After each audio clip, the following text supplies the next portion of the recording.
আজ তারকেশ্বর পৌরসভার 11 নম্বর ওয়ার্ডে তৃণমূল কংগ্রেস প্রার্থী মাননীয় রামেন্দ্র সিংহ রায়ের সমর্থনে এক বর্ণাঢ্য নির্বাচনী প্রচার কর্মসূচি পালিত হলো। সোমবার বিকেলে প্রার্থী নিজে দলীয় কর্মীদের সঙ্গে নিয়ে ওয়ার্ডের প্রতিটি অলিতে গলিতে বাড়ি বাড়ি গিয়ে জনসংযোগ সারেন। ভোটারদের সঙ্গে ব্যক্তিগতভাবে কথা বলে তাদের সুবিধা অসুবিধার কথা শোনেন প্রার্থী। গত কয়েক বছরে এলাকায় হওয়া পানীয় জল, রাস্তা এবং নিকাশি ব্যবস্থার উন্নয়নের খতিয়ান তুলে ধরা হয়। দলীয় কর্মী সমর্থকদের পাশাপাশি সাধারণ মানুষের ভিড় ছিল চোখে পড়ার মতো। শঙ্খধ্বনি ও পুষ্পবৃষ্টির মাধ্যমে প্রার্থীকে অনেক জায়গায় বরণ করে নেওয়া হয়। রামেন্দ্র সিংহ রায় আত্মপ্রকাশ করেন যে উন্নয়নের ধারা বজায় রাখতে মানুষ পুনরায় ঘাসফুল শিবিরের উপরই আস্থা রাখবেন। সমগ্র এলাকা জুড়ে প্রচারকে কেন্দ্র করে ব্যাপক উৎসাহ উদ্দীপনা লক্ষ্য করা গিয়েছে। অনুপ কুমার মাঝের report, crime press Bengal. Ramendra Singha রায়কে 29 এপ্রিল গাছের ওপর জোড়া ফুল চিহ্নে ভোট দিয়ে বিপুল ভোটে জয়যুক্ত করুন। তারকেশ্বর উন্নয়নকে অব্যাহত রাখতে রামেন্দ্র সিংহ রায়কে গাছের ওপর জোড়া ফুল চিহ্নে ভোট দিয়ে বিপুল ভোটে জয়যুক্ত করুন। তারকেশ্বর উন্নয়নকে অব্যাহত রাখতে আপনারা সকলে পরিচিত প্রার্থী 29 এপ্রিল মমতা বন্দ্যোপাধ্যায় সুনামধন্য প্রার্থী রামেন্দ্র সিংহ রায়কে গাছের ওপর জোড়া ফুল চিহ্নে ভোট দিয়ে বিপুল ভোটে জয়যুক্ত করুন। বহিরাগতদেরকে তাড়িয়ে দিতে আগামী 29 এপ্রিল আপনার ঘরের ছেলে, কাজের ছেলে রামেন্দ্র সিংহ রায়কে গাছের ওপর জোড়া ফুল চিহ্নে ভোট দিয়ে গত 5 বছর আপনারা ভোট দিয়ে বিধায়ক হিসেবে বিপুল ভোটে জয়যুক্ত করুন। ঘাসের ওপর জোড়া ফুল চিহ্নে যে ভোটারটা আছে সেই ভোটারটাকে টিপে দিয়ে রামেন্দ্র সিংহ রায়কে পুনরায় বিধায়ক হিসেবে বিপুল ভোটে জয়যুক্ত করুন।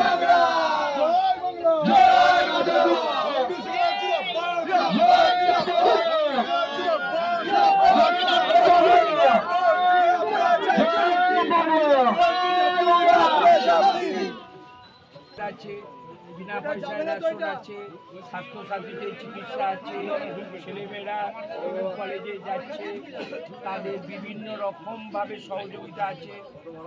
বলছি বাংলা, বাঙালি, বাংলা ভাষা আমরা কি করেছি তুমি দেখেছো? হ্যাঁ, এসআইআর জন্য আমরা কি কি কাজ করেছি, তোমার বাড়িতে এসে কতদিন করেছি, করে গেছি।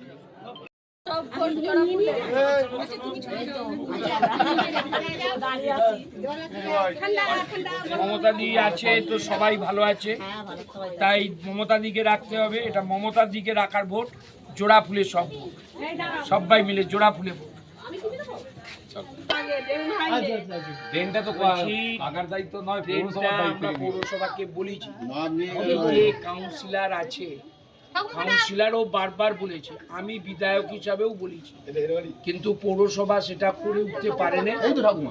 আমরা এই অবশ্যই আমরা বসেছিলাম যে এই যে ভোট চাইতে যাব, মানুষের যে সমস্যাগুলো আগে বলেছিলাম তার কতটা কি হয়েছে ওরা আমাকে জানিয়েছে যে এই জায়গাতে এই ড্রেনটা হয়নি।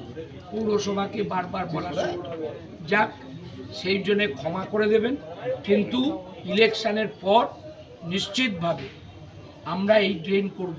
যদি পৌরসভা না করে, আমার বিধায়কের ফান্ড থেকে আমি এদের মাধ্যম দিয়ে ড্রেন করাবো। শোনো, আমরা না এলে তোমরাও মাছ বিক্রিও করতে পারবে না, মাছ বিক্রি বন্ধ হয়ে যাবে, খাওয়া বন্ধ হয়ে যাবে। যা আছে আত্মীয় স্বজন সে অন্য জায়গার হলো, তাকেও বলতে হবে, কারণ এবারে বাংলা রক্ষার অস্তিত্বের লড়াই। এসআইআর করে 84 লাখ মানুষকে বাদ দিয়েছে, এরপর এনআরসি করে বলছে 2 কোটি বাদ দেয়, তার মধ্যে তুইও করতে পারিস, ও করতে পারে। সেই জায়গায় অবশ্যই দিল্লিকে রাখতে হবে। বিজেপির পার্টি কি বলছে যে একটা করিডোর নেই মন্দিরে যাওয়া, সব রাস্তার ধারে ভেঙে তুলে দিতে হবে। আমরা যদি ক্ষমতায় আছি, প্রথম দিনে এই কথা বলেছে, সেই ভিডিও আমাদের কাছে আছে, দেখে দেখুন। রাস্তার ধার থেকে ভেঙে তুলে দিতে হবে। আরে তোদেরকে অন্য জায়গা দিয়ে তবে তো সে কথা বলছে না,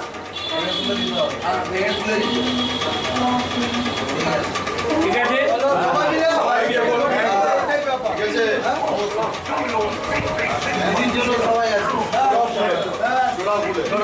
টাকা আমাদের লোকাল পার্টি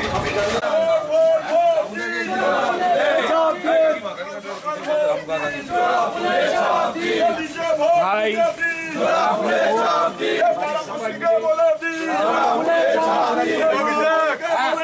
দুদিকে বাড়ি কভার করবি, দুদিকে বাড়ি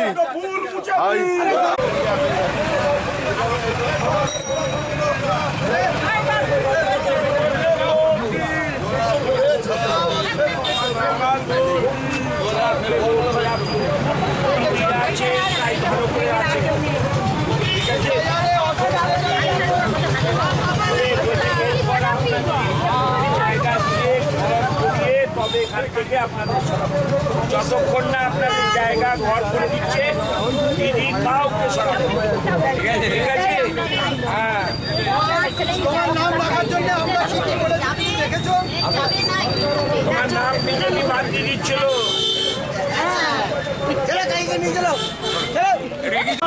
কংগ্রেস মমতা ব্যানার্জি তৃণমূল কংগ্রেস জিন্দাবাদ তৃণমূল কংগ্রেস জিন্দাবাদ মমতা ব্যানার্জি জিন্দাবাদ ভোট ভোট ভোট দিন নিজের ভোট নিজের দিন নির্ভয়ে ভোট দিন উন্নয়নের প্রতীকে ভোট দিন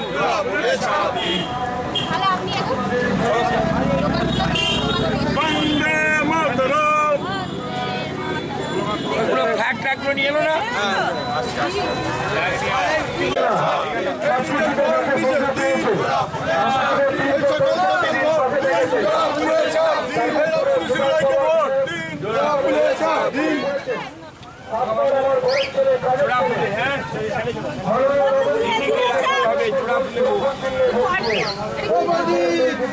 একটু আসো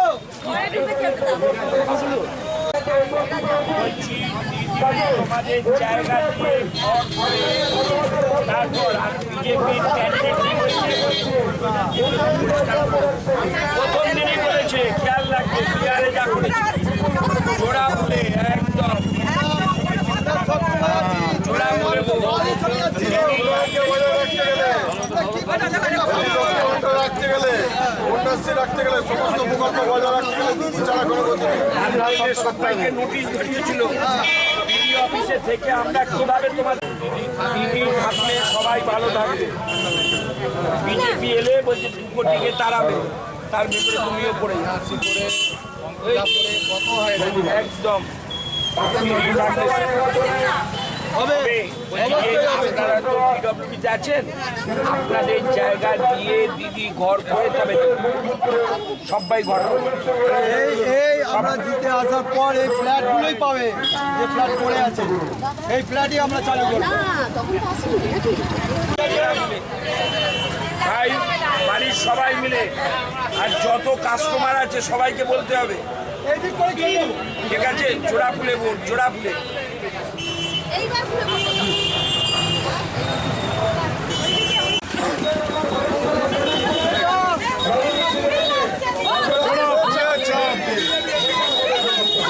জোড়া ফুলে চাপ দিন ভোট, ভোট, ভোট, দিন,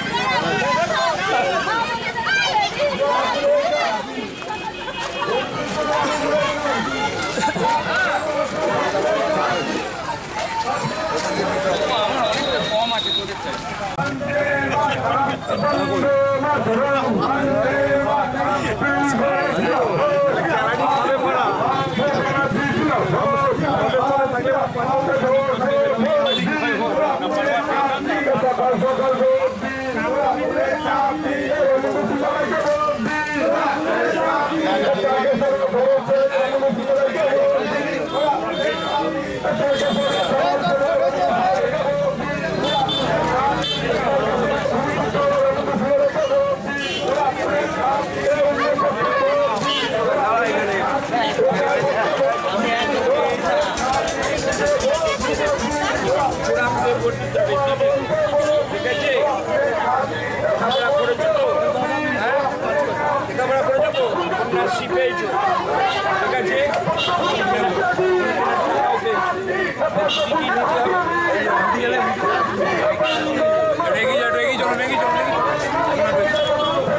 দাঁড়া সবাই দাঁড়া।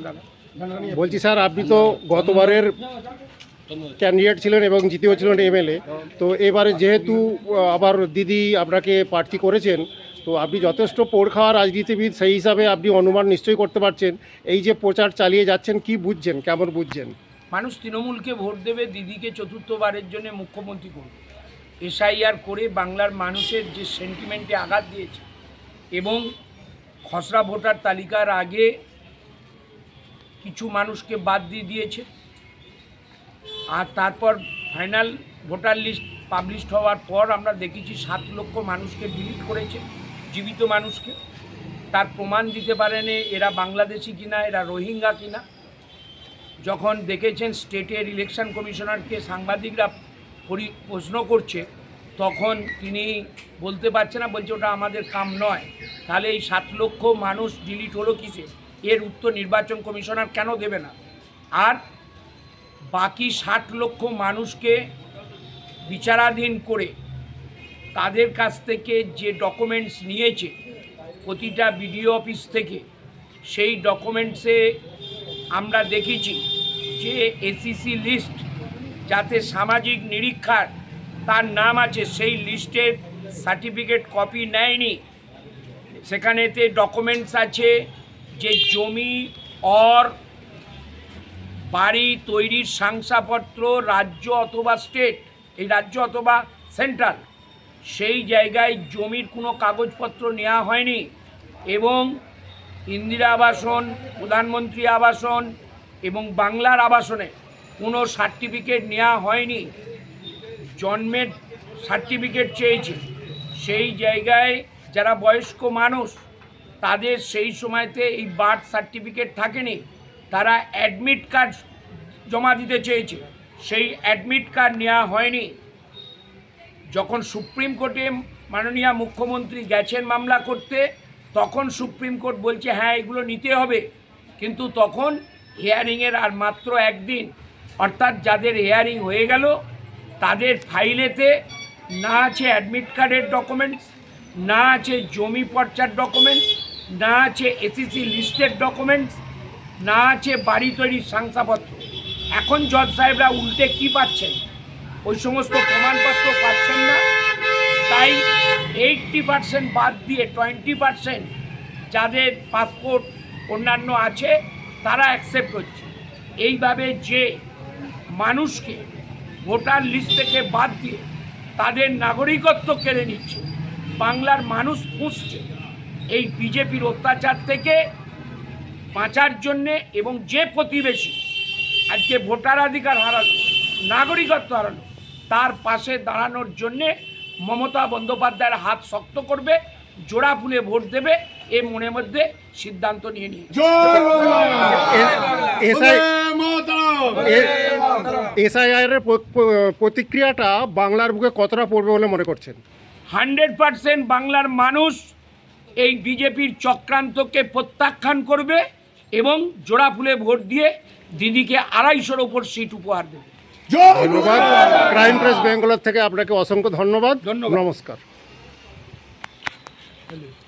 আছি তারকেশ্বরের প্রাক্তন চেয়ারম্যান মাননীয় স্বপন শান্ত মহাশয়ের কাছে।